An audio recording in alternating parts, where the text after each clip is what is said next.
Hey guys, welcome back to War Thunder. Welcome to some King Tiger Age gameplay. I've done a video on this thing a couple of months ago, talking about how the 6.7 Journum lineup was efficiently dead.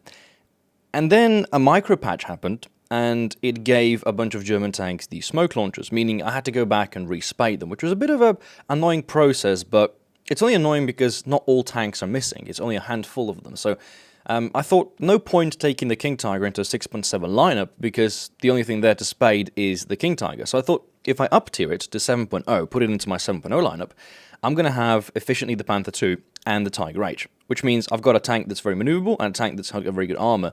I can choose which one of the two I want to spawn in first depending on the map, but I can kill two birds with one stone regardless of the match that I'm on.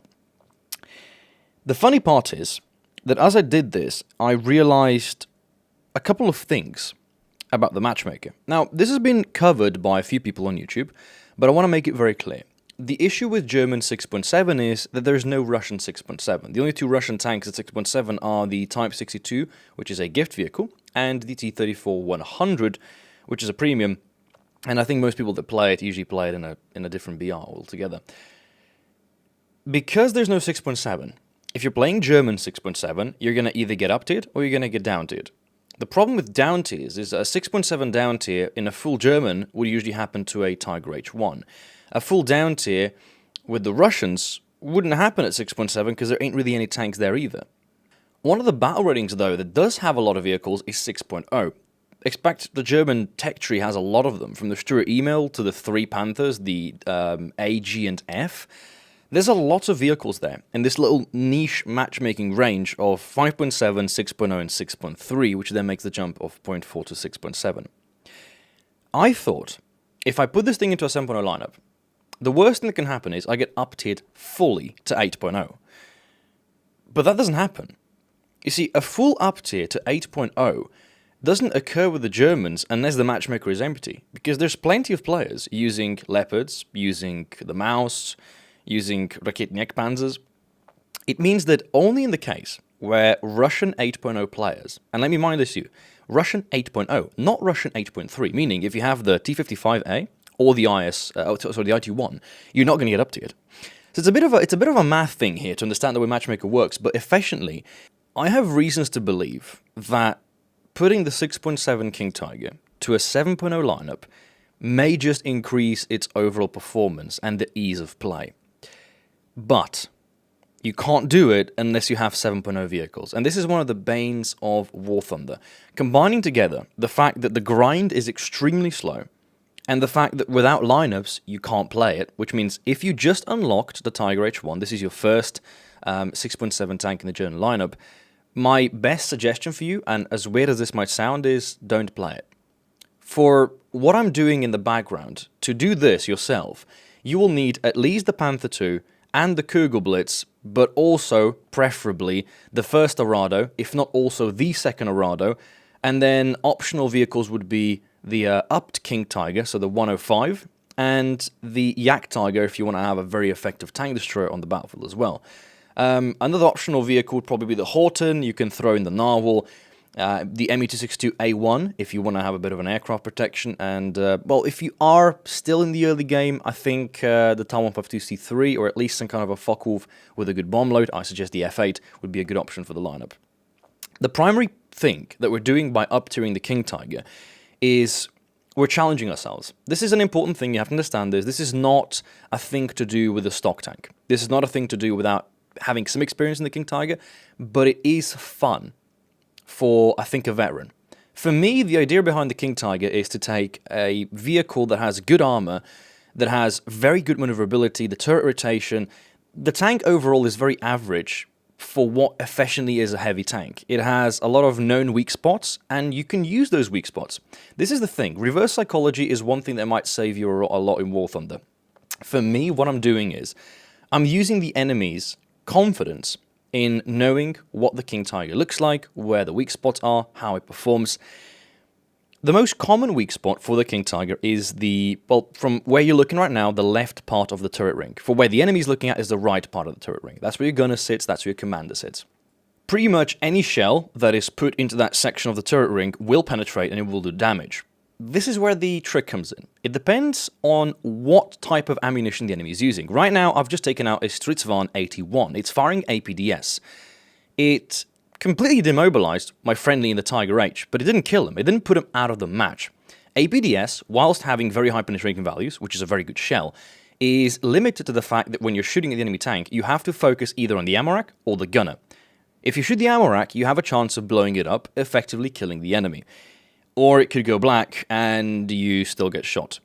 APHE is a shell, which you're using on the Tiger, which if it penetrates, will also kill. And I think there's really only a handful of scenarios where an APHE shell penetrating an enemy tank from the front in a good spot will not one-shot it. So keep that in mind, because you have the one-shot potential at pretty much anything you shoot at, whilst they have to think where your weak spots are. And so, if you want my honest opinion, APDS and HeatFS firing at a Tiger are actually doing themselves a disfavor. Like, I don't mind this idea behind, hey, I've got a tank that relies on armor and I'm being shot at by projectiles that have over 300 millimeters of penetration, meaning no matter where they shoot, they can pen me. Right there. That shell, was it APHE? It could not have done that kind of pen. But the enemy made the mistake. He took out my transmission and my machine gunner. That makes my tank no worse than it was before. I'm missing a machine gunner that does nothing on the tank. I'm missing transmission that I can repair in 25 seconds. I've just been given points. This is the thing about heavy tanks is, heavy tanks aren't built to bounce shells. Heavy tanks are built to soak shells. It's similar to tank destroyers. If you've ever played the King Tiger, 105 King Tiger Porsche, or my favorite, the Yak Tiger, that's a tank that effectively gets the majority of its points by bouncing shells, by absorbing shells, by repairing, by being set on fire, by having your crew taken out, whatever it is. Whenever you receive damage, you receive points. And points are very, very useful once you get taken out. And you will get taken out. If you didn't get taken out, I've been thinking about this recently, and I gotta make my point on it. If you haven't died 10 minutes into the game, and your team is entirely gone, you're one of two things. Either you're on the top of the team, you have the leading amount of kills, and you're trying to do your best to carry one part of the map. This is going to be the match you're watching in the background. The second one is you're sitting in the back of the map camping. So don't be the second guy, try to be the first one, but in general, have a lineup. A lineup comes in extremely handy in the sense that you die, you respawn. Right now, enemy has a plane up. That plane can be efficiently taken out by a Kugel Blitz, so I wouldn't mind being taken out because I could actually spawn the Kugel Blitz in. And at the moment, I wouldn't have minded doing that. If you look at the map, we have Alpha. We have a lot of tanks around Alpha. We have this one capture point that we have the advantage on. But the enemy has a tickers. Alpha, Bravo, Charlie. It's 3 points unless we have at least 2. We're not draining the tickets. And this is the scenario where you have to understand that capturing points is important. German teams at this battle rating, at this tier really, are lacking efficient tanks for capturing points with. Because the best one at 6.7 is actually the RU-251. And the RU-251 is also a vehicle I'd recommend playing in a higher BR rather than the 6.7. So, with a lack of vehicles to cap with, the German team's main advantage is holding these capture points. And throughout this match, Alpha was very, very held down by my team. Unfortunately, I made the mistake of not respawning an SPA. I made a mistake of not spawning a plane. I was in the spading process. And when you're going through spading, the by far best way to do it is to get as many kills and try not to die. Also getting the win obviously helps, but I was a little bit stubborn. I didn't want to bail out. I thought, I want to stay in the tank for as long as possible. If nothing else, it'll make for a decent video, because obviously if you're making a video on the King Tiger, it's nice to have the entire segment be about the King Tiger. And for me, what we should have done here, both me and the Broom Bear, is just rush straight into Bravo. But we're kind of passive. If you look at the map, my team is almost there. They're pushing in. I thought maybe the best idea would be, as annoying as this might sound, not going into the capture point.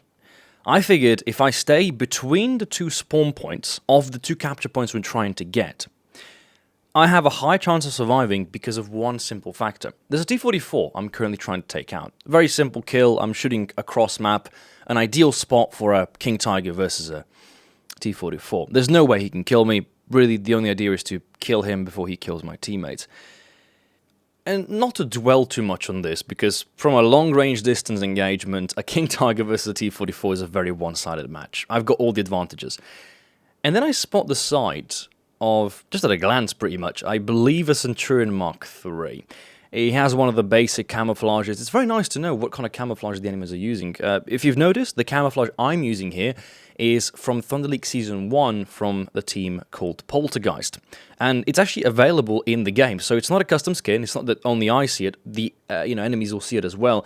And because it's such a unique skin that only rarely pops up, I think it adds a bit of maybe a surprise advantage sometimes. Maybe the enemy might not think what they're shooting at, but really identifying a King Tiger is not very, very hard.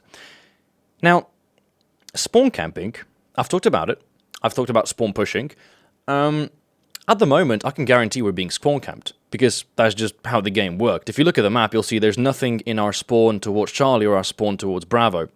There's an SPA sitting behind the map. Also, if you're playing SPA, a bit of an advice, don't sit in the back of the map. If you're sitting behind your spawn, the thing you're protecting is your spawn.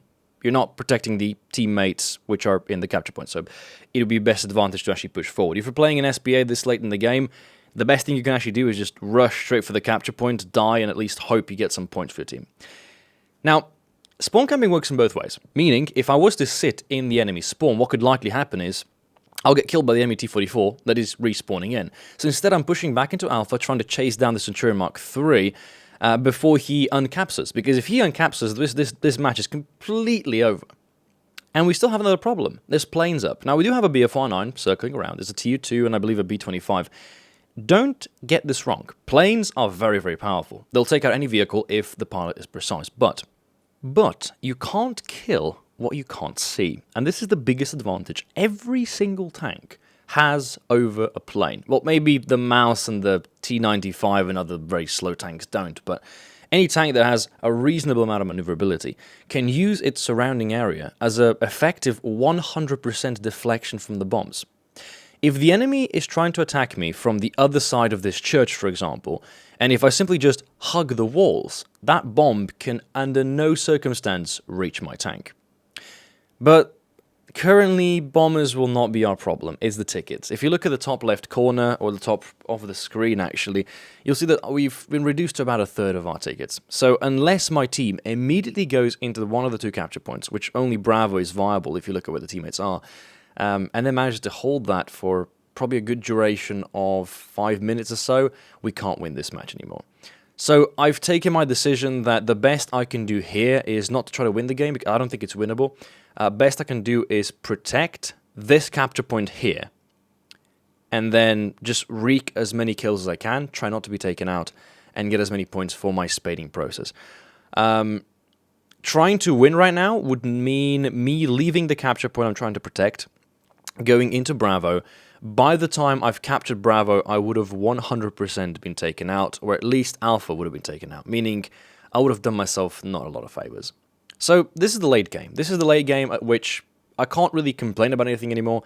This is the late game where if I was on the enemy team, my main goal would be kill the enemy tanks as fast as possible, or at least drain the tickets. But I can tell you from the couple of thousand matches I've played that this game has no more than 1 minute and 30 seconds left, and if I'm lucky, I'll spot an enemy SPA, maybe an enemy light tank, anything that I can shoot at for a free kill, because at this point, really, anything that we might still engage is a free kill that's going to give me a couple of extra RP for that respaning process. If I get killed at this point, I don't care. Any kind of contribution towards the match will not matter, and there we go, I've been set on fire by an enemy, probably Centurion Mark III, maybe a Stridsvagn. He gives me a pretty free kill in return. I managed to get a nice little, almost a shot trap, and I was set on fire. And this is again one of those emphasis on the side. If you look at the tank right here, pay attention to where the ammo racks are, pay attention to where the main fuselage is. It's almost like the tank has 3 segments. The front is the drivers and the machine gunner, the back of the tank has the engine, and the middle of the tank does have the crew members, but only if you shoot directly into the turret section. So because of this, a side profile of a King Tiger, when you're attacking with APDS or Heat FS, is significantly harder to kill than if you're using APHE. And because of that, I don't think that there should be any confusion with perhaps German tanks requiring APDS or German tanks being weak to APDS.